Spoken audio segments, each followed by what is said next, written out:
అమరావతి ఈ విధంగా డెవలప్ అయ్యి రాష్ట్రం అప్పుల ఊపిలో పడిపోయి ఈ స్థితికి వస్తుందనే దానికి ఇది ఒక ముందు గురించి పట్టించుకునే పాపాన పూర్వాలు ప్రజల నెత్తిన భారం చూపి వాళ్ళని అడక దినాలా చేస్తారు.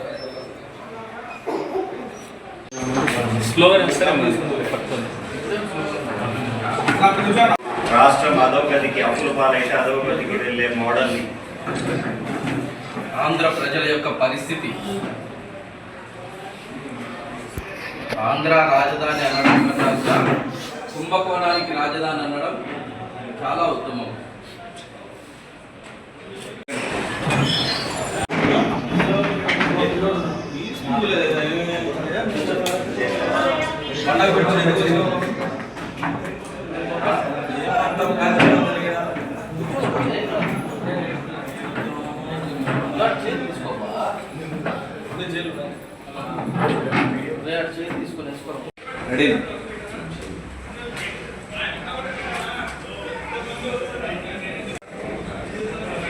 ముందుగా ఒక చిన్న కథ ద్వారా చర్చ స్టార్ట్ చేద్దాం.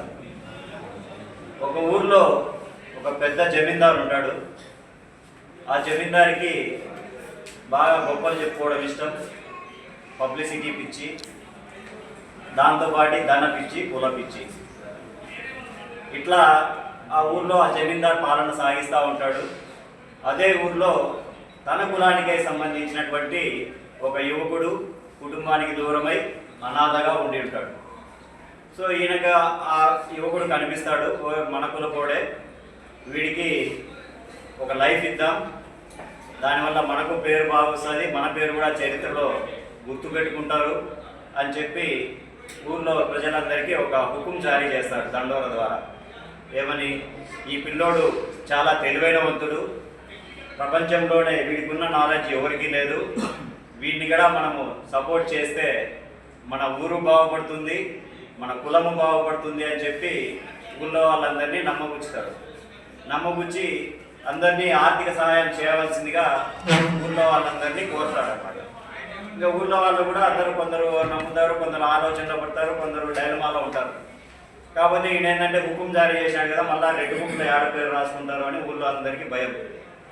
జమీందారు చెప్పింది చేయకపోతే మనల్ని ఏం చేస్తాడో, ఏ విధంగా శిక్షిస్తాడో అనేటువంటిది వాళ్ళలో ఒక టెన్షన్. సో దానికి ఏం చేస్తారంటే అందరూ ఊళ్ళో ఏదో ఒక అప్పో సొప్పో చేస్తారు, ఆస్తులు అమ్ముకుంటారు, తలా ఇంటికో 5-10 లక్షలు వేసి చందాలు వేసి జమీందారు గారికి జమ చేస్తారు. జమీందారు యూజువల్గా చేతివాటలు చూపించి కొంచెం వెనకేసుకుంటాడు. వాడికి కూడా, ఆ యువకుడికి కూడా మంచి ఇల్లు కట్టిస్తాడు, అదేవిధంగా పెళ్లి కూడా చేస్తాడు. చేసిన తర్వాత అలా జీవనం సాగుతూ ఉంటుంది. ఒకనొక సమయంలో పెద్ద గాలి తుఫాన్ వచ్చి, వరద వచ్చి ఆ ఇల్లు కొట్టుకోబోతుంది. ఆ యువకుడు కూడా అందులోనే కాలగమనంలో కలిసిపోతాడు అనమాట. సో అప్పుడు ఊళ్ళో వాళ్ళంతా లబో దిగో అంటూ ఉంటారు అనమాట. ఈ పెద్ద ఆయన ఏమో చెప్పినాడు, ఇతగాడు ఏదో ఉద్ధరిస్తాడు, వీరభోగ వసంతరాయలు లాగా చెప్పినాడు, మన డబ్బులంతా అప్పు సప్పు చేసుకొని వచ్చి అతని మీద పెట్టినాము, ఇప్పుడు అతడేమో తీరా చూస్తే చచ్చిపోయినాడు, ఇప్పుడు మనం ఎట్లా అని చెప్పి బాధతో అప్పులు చేసిన అప్పులు తీర్చుకోలేక ఆస్తులన్నీ అమ్ముకొని వీధిన పడినటువంటి పరిస్థితులు. సేమ్ టు సేమ్ అలాంటిదే ఇప్పుడు మన రాజధాని కాన్సెప్ట్. మన జమీందారు కూడా అదే విధంగా అప్పులు చేసి రాజధాని అంతా కట్టి ఆంధ్ర రాష్ట్రం మీద అందరినీ అడుక్కునే విధంగా చేయాలనేటువంటిది ఆయన ప్రయత్నం. ఇందాక సోదరుడు చెప్పిన దానికి ఇది ఒక సారాంశం. ఇంకా ఆంధ్రుల ఆత్మగౌరవం అని చెప్పి తెగ మీడియాలో వైరల్ చేసుకుంటూ ఉన్నారు. ఆత్మగౌరవం కాదు, సాక్షాత్తు ఢిల్లీలో ఒక చట్ట సభలో అదేదో రాజమౌళి గారు వేసిన బాహుబలి సెటప్ అనుకుందో ఏమో ఆమె రేణుకా చౌదరి, పిలవరా అమరావతి, పెట్టరా పేరు అమరావతి, పిలవరా అమరావతి అంటారు. మీరు మీకు కులానికి ఆపాదించుకున్నప్పుడు అది ఆంధ్రుల ఆత్మగౌరవం ఎలా అవుతుంది? మీ కుల ఆత్మగౌరవం అవుతుంది, మీ కులానికి సంబంధించిన రాజధాని అవుతుంది. కానీ ఆంధ్రులకు ఏ విధంగా ఆత్మగౌరవం అది? ఇంకొక ఆయన క్యా బోలా, చెనిక్కాయలు ఉట్టింది బోలా, చెనిక్కాయలు ఉప్పు లేదు బోలా, బస్టాండ్లో చెనిక్కాయలు అమ్ముకునే వాడి మేలు, బాగా మాట్లాడతారు కచ్చాపాదం అని. సీఎం రమేష్ గారు ఏమ ఆంధ్రలకు అవమానం తీరు. ఆయన పార్లమెంట్లోకి వెళ్ళి మన ఆంధ్ర అవమానం ఆయన మాట్లాడే తీరు చూస్తూ ఉంటే. ఇంకొకటి సాక్షాత్తు చంద్రబాబు నాయుడు గారు మొన్న ఉద్దండరాయపాలెంకి వెళ్ళి అమరావతికి ఎక్కడ రాష్ట్రంలో ఎక్కడా లేని విధంగా శక్తిని ఆపాదించాడు ఆయన. ఇది ఒక శక్తిపీఠం లాగా ఆంధ్రప్రదేశ్లో ఏ ప్రాంతానికి లేనటువంటి పవిత్రతని ఆయన ఆపాదించాడు. అంటే మిగతా ఆంధ్రాలన్నీ అపవిత్రమైన ప్రాంతాల, మిగతా రాష్ట్రంలో ఎక్కడా శక్తి ఇలాంటివి ఏమి లేవా? నువ్వు ఎంత ప్రమోట్ చేయాలనుకుంటే ఆ రియల్ ఎస్టేట్ వెంచర్ని మరీ మిగతా రాష్ట్రంలో అన్ని ప్రాంతాలను అవమానించాలా? ఆయనకి అక్కడ కూర్చుంటే వైబ్రేషన్ వస్తుందంట. ఏం వైబ్రేషన్ వస్తుందో మరి ఏమో. ఆయన వైబ్రేషన్ అది కొంపదీసి అక్కడ ఏమన్నా భూకంప కేంద్రం ఏమన్నా దాగిందేమో కింద. ఎప్పుడు భూకంపం పేరుతుందో పైకి జాగ్రత్తగా ఉండండి. అక్కడ ఏమైనా పొరపాటు ఇల్లు కట్టించుకున్నారు వైబ్రేషన్ ఉందని చెప్పి. ఆ మధ్య మీరు ఇంకా 40 సంవత్సరాలు బతకాలి. ఎందుకంటే అది పూర్తి చేయాలి మీరు. అమరావతి ఏదో 2-3 ఏళ్లలో పూర్తి అయ్యేది కాదు. 40-50 సంవత్సరాలు అయితే కానీ అది పూర్తయ్యే అవకాశాలు లేవు. మీరు ఆ మధ్య ఏదో బిల్ గేట్స్తో కూర్చొని మాట్లాడుకున్నారు కదా, మనుషుల జీవనకాలము 80 సంవత్సరాల నుంచి 120 సంవత్సరాలకు పెంచే ప్లాన్ చేసినారు కదా బిల్ గేట్స్తో కూర్చొని. అదే ఆలోచనతోనే ఇప్పుడు అమరావతి 40 ఏళ్ళకి ఈయన కూరుకుంటాడు. ఇంకా ఇప్పుడు 80 సంవత్సరాలు, ఇంకో 40 సంవత్సరాలు కలిస్తే 120. అదేదో ప్రజలకు కూడా చెప్పండి ఆ చిట్కా. 125 సంవత్సరాలు బతికేది. అందరూ మీ పేరు చెప్పుకొని. ఇప్పుడు మొన్న ఏదో చెప్పినాడు కదా, ఇది గ్యాస్ గురించి ఏమో చెప్పినాడు. ఏదో గ్యాస్ వాడటమా గ్యాస్ కొట్టడమా? గ్యాస్ కొట్టడం అంటే కరెక్ట్. ఈయన గ్యాస్ కొట్టడం అనేది ఈయన మించినోడు ఎవరు లేరు. అంతకు మించిన గ్యాస్ కొట్టే నాయకుడు ప్రపంచంలోనే ఎవరు? అది కనిపెట్టినా, ఇది కనిపెట్టినా, మూతి చూసుకునేది నేనే కనిపెట్టినా.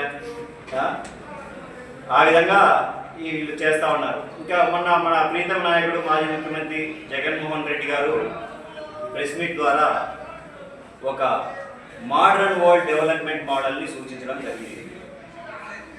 ఇది ఎందుకు మోడర్న్ వరల్డ్ డెవలప్మెంట్ మోడల్ అంటే, ఏదైనా ఒక క్యాపిటల్ సిటీకి కానీ ఒక రాజధానికి కానీ ముందు కావాల్సినది తగినటువంటి ట్రాన్స్పోర్టేషన్ అనేది డిఫరెంట్ మోడల్స్ ఉంటాయి. ఒక జాతీయ రహదారులు అనేటువంటిది హబ్గా ఉంది విజయవాడకి. ఒక రైల్వే జంక్షన్ ఉంది. గన్నవరంలో అంతర్జాతీయ ఎయిర్పోర్ట్ ఉంది.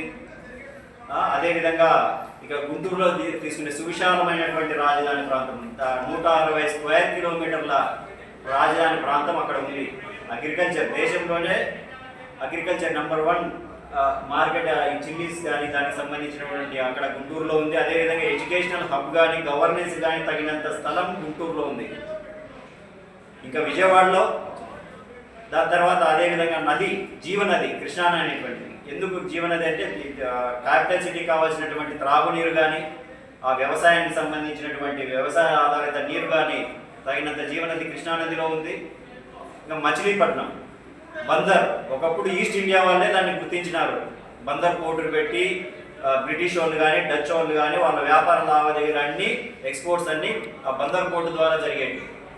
అది గుర్తించి జగన్మోహన్ రెడ్డి గారు గత ప్రభుత్వ హయాంలో బందర్ పోర్ట్ని మోడర్నైజేషన్ చేసి ఒక డీప్ సీ పోర్టుగా దాన్ని రూపుదిద్దడం జరిగింది. ఎందుకంటే హెవీ కంటైనర్స్ కానీ కార్గోస్ కానీ ఎక్స్పోర్ట్ చేయడానికి తగిన విధంగా ఉండాలని చెప్పి దాన్ని మోడర్నైజేషన్ చేసి ఇప్పుడు ఈరోజు అది ఎంతో బ్రహ్మాండంగా దాని సేవలను అందుబాటులోకి తేవడం జరిగింది.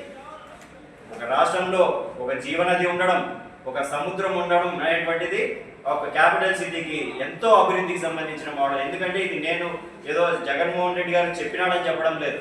మీరు ప్రపంచంలో కూడా చూసుకుంటే యునైటెడ్ కింగ్డమ్స్, లండన్ జీవనది రివర్ ఏముంది? థేమ్స్. అక్కడ సీ ఏముంది? North Sea. దాని తర్వాత టోక్యో, జపాన్ రాజధాని టోక్యోలో ఏముంది? సువిధా రివర్ ఉంది.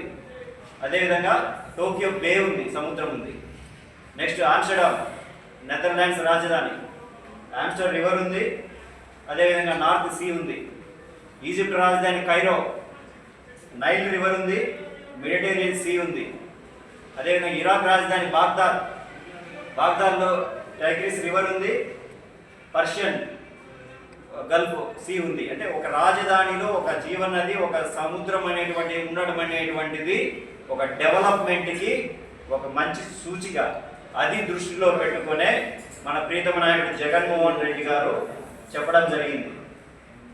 ఏదో ఆయన ఏదో మావిగన్ మీకు నచ్చలేదు, నచ్చకపోతే ఇంకో పేరు పెట్టుకోండి. మీరు చూడాల్సింది ఆ పేరును కాదు, ఆ పేరు వెనకాల ఉన్నటువంటి డెవలప్మెంట్ మోడల్. ఆ డెవలప్మెంట్ మోడల్ మీకు పేరు నచ్చలేకపోతే మీరు ఇంకో పేరు పెట్టుకోండి. మీకు ఎలాగో పిచ్చి ఉంది కదా, మీ పేరే గుర్తుండాలా, మీ పేరే చరిత్రలో నిలబడాలనే ఆశ మీకు ఉంది కాబట్టి మీది మీ కొడుకుది కలిపి చంద్రలోక్ అని పెట్టుకోండి, మాకేం అభ్యంతరం ఏముంది. లేదు మీకు పవన్ కళ్యాణ్ గారు మీ కుటుంబంలో నాయకుడు, ఆయన మీకు అత్యంత మీకు కుటుంబతో సమానమైనటువంటి లక్షణాలు ఉన్నటువంటి నాయకుడు కాబట్టి ఆయన పేరు కూడా కలుపుకొని ప్రచండలోక్ అని పెట్టుకోండి. మాకు కావాల్సింది పేరు కాదు, ఆంధ్ర రాష్ట్ర అభివృద్ధి. ఆంధ్ర రాష్ట్ర అభివృద్ధి జరగాల్సింది పోయి మీరేదో దాన్ని మావిడాకులు అని ఇంకోటి అని పెట్టుకొని ఏదో జగన్మోహన్ రెడ్డి గారిని మీరు కించపరచచ్చేమో కానీ ప్రజల్లో ఆల్రెడీ చర్చ మొదలైంది. ఆంధ్ర రాష్ట్రంలో ఎక్కడికి పోయినా కూడా మావి గన్ అనేది మిలిటరీ ఆర్టిలరీ గన్ లాగా పవర్ఫుల్గా పేరింది. ప్రతి నాయకుడు ఆలోచిస్తూ ఉంటాడు. చంద్రబాబు నాయుడు గారిది విజనరీ అనేటువంటిది పాతకాలం విజనరీ. ఆల్రెడీ హైదరాబాద్ అనేది ఒక రాంగ్ కాన్సెప్ట్ అని ఎప్పుడో ప్రూవ్ అయ్యే ఈరోజు ఆంధ్ర రాష్ట్రానికి గది పట్టింది. ఒక ఆంధ్ర రాష్ట్రం మొత్తం తీసుకెళ్లి హైదరాబాద్లో పెట్టడం వల్ల, వాళ్ళు సపరేట్ చేయడం వల్ల మనకి పరిస్థితి వచ్చింది. అదే కాన్సెప్ట్ని మళ్ళీ ఇప్పుడు అమరావతిలో పెడితే మిగతా ప్రాంతం అంతా ఏమవ్వాలి? ఆంధ్ర రాష్ట్రంలో రాయలసీమ ఏం కావాలి, ఒక పక్క ఉత్తరాంధ్ర ఏం కావాలి, కోస్తాంధ్ర ఏం కావాలి? ఇంత అప్పులు, లక్షల కోట్లు బేసిక్ స్ట్రక్చర్కి లక్షల కోట్లు అప్పు చేసి పెట్టి ఎన్ని తరాలు దీన్ని అనుభవించాలి? ఎన్ని తరాలు దీనివల్ల వెనకబడతారు? అది గుర్తించకుండా ఏదో నా పేరే చరిత్రలో గుర్తుండిపోవాలి, తరతరాలు నా పేరే చెప్పుకోవాలి, నేను అనుకుంటే నా పంతమే నగ్గాలి, నా కులమే బాగుపడాలి. ఇది కాదు ఆంధ్ర రాష్ట్రానికి కావాల్సింది. ఆంధ్ర రాష్ట్రానికి కావాల్సింది ఒక విజన్, ఒక అమలు అయ్యే విజన్. అదే జగన్మోహన్ రెడ్డి గారు మొన్న సూచించింది. మామూలుగా ఎక్కడ దేశంలో ప్రతిపక్ష నాయకులు అందరూ విమర్శలు చేయడమే తప్ప ఎవరు సలహాలు ఇవ్వరు. కేవలం జగన్మోహన్ రెడ్డి గారి ఆంధ్ర రాష్ట్ర అభివృద్ధిని దృష్టిలో పెట్టుకొని సలహా ఇచ్చారు. ఆ సలహాను మీరు తీసుకొని జగన్మోహన్ రెడ్డి గారికి హ్యాట్స్ ఆఫ్ చెప్పి ఆయనకు శాలువ కప్పి సన్మానం చేయాల్సింది పోయి ఈరోజు విమర్శలు చేయడం అనేటువంటిది కరెక్ట్ కాదు. ఇప్పటికైనా కూడా మీరు ఈ చర్చ ఇంకా ఎక్కువైపోయిందంటే జనాల్లో కూడా ఒక విప్లవం అనేది మొదలు కాక తప్పదు. ఎందుకంటే వాళ్ళు చేసినప్పుడు మేమెందుకు కట్టాలనే భావన అందరిలో ఉంటుంది. అమరావతిని అంతా రాష్ట్రంలో అప్పు తీసుకుపోతే రాయలసీమలో మేమెందుకు కట్టాలా, ఉత్తరాంధ్రలో మేమెందుకు కట్టాలా అప్పులన్నీ? రాష్ట్ర విచ్ఛిన్నానికి ఇది ఒక మొదటి అడుగు అవుతుంది. ఇక్కడైనా మీరు ఆలోచించి రాష్ట్రానికి ఒక అభివృద్ధి రాజధానిని జగన్మోహన్ రెడ్డి గారు సూచించిన విధంగా ఒక డెవలప్మెంట్ క్యారిడార్ని మీరు డెవలప్ చేయాలి. ఏదో మావిగన్ అని చెప్పి ఇప్పుడు అదే మోడల్ని చైనాలో ఉంది. జింగ్ బీజింగ్, టైజిన్జీ, హైబింగ్ ఈ 3 ప్రాంతాలని కలుపుకొని ఒక డెవలప్మెంట్ క్యారిడార్ని చైనాలో పెట్టడం జరిగింది. అది ఇప్పుడు బ్రహ్మాండమైనటువంటి రిజల్ట్స్ని ఇస్తూ ఉంది చైనాకి. మీరేదో మావి గన్ అని చెప్పి దాన్ని కిండల్ చేస్తూ ఉన్నారు. ఒకసారి వెళ్ళి చైనాలో చూడండి, జింగ్ డెవలప్మెంట్ క్యారిడార్. అంతేందుకు మన దేశంలోనే Delhi NCR, Delhi National Capital Region, దాంట్లో అక్కడ ఉన్నటువంటి న్యూఢిల్లీ క్యాపిటల్, దాని తర్వాత నోయిడా, గుర్గావ్, ఫరీదాబాద్, గజియాబాద్ వీటన్నింటినీ కలుపుకొని ఒక డెవలప్మెంట్ కారిడార్ని ఓన్లీ న్యూఢిల్లీకే కాదు క్యాపిటల్ సిటీ డెవలప్మెంట్ అనేది పక్కన ఉన్న రాష్ట్రాల్లో ఉన్నటువంటి రాష్ట్రాల ప్రాంతాలకు కూడా వ్యాప్తి చెందాలనే ఉద్దేశంతోనే ఢిల్లీ ఎన్సీఆర్ కాన్సెప్ట్ని పెట్టడం జరిగింది. ఇవన్నీ మీరు ప్రపంచాన్ని చూడండి, ప్రపంచంలో చూసి నేర్చుకోండి. బావిలో ఉన్న కప్పల్లాగా మేము చెప్పిందే కరెక్టు, మేము చెప్పిందే రైటు అని ఏదో పాతకాలం లీడర్లలాగా కాకుండా ఒక జగన్మోహన్ రెడ్డి లాగా new age politician, new age development మోడల్ని ఆంధ్రాకి అందించాలని చెప్పి కోరుకుంటాము.